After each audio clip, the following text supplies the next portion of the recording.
Assalamualaikum warahmatullahi wabarakatuh. Salam sejahtera bagi kita semua.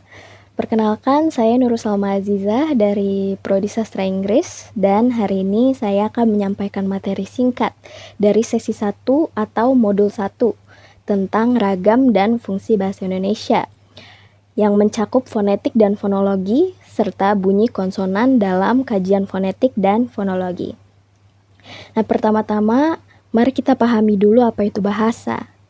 Nah, bahasa Indonesia di sini bukan hanya sebagai alat komunikasi nasional yang kita pakai sehari-hari, tapi juga memiliki fungsi yang lebih luas.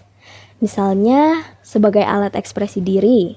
Nah, di saat kita mengungkapkan perasaan lewat puisi atau lagu. Nah, sebagai alat interaksi sosial atau ekspresi diri itu contohnya ketika kita berdiskusi atau menyampaikan pendapat. Lalu juga ada fungsi kontrol sosial, seperti perintah atau larangan di kehidupan sehari-hari.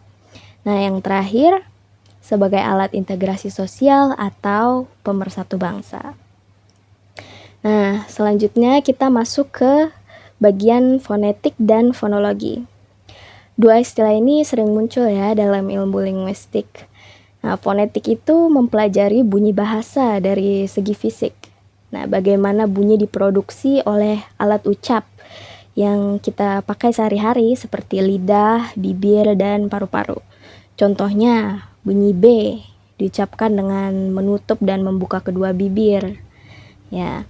Nah, sedangkan fonologi melihat bagaimana bunyi berfungsi dalam sistem bahasa.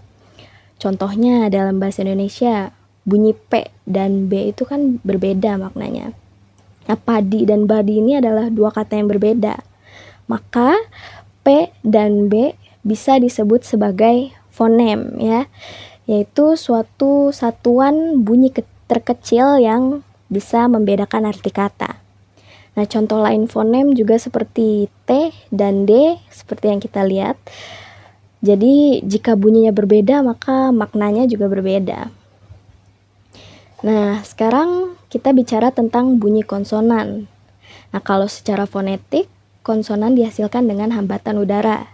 Misalnya bunyi T yang kita tahu nih, diucapkan dengan menekan ujung lidah ke langit-langit mulut lalu dilepaskan. Contoh katanya adalah tari.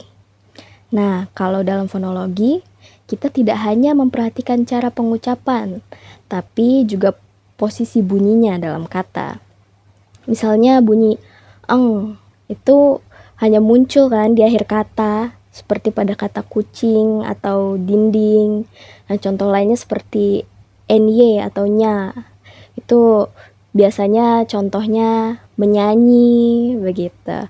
Nah, jadi dari penjelasan singkat ini kita bisa melihat ya bahwa bahasa bukan sekedar alat bicara, tapi juga memiliki sistem dan struktur yang bisa dipelajari secara ilmiah.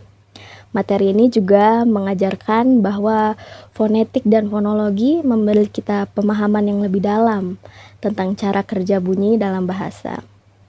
Demikian penjelasan dari saya, semoga bermanfaat.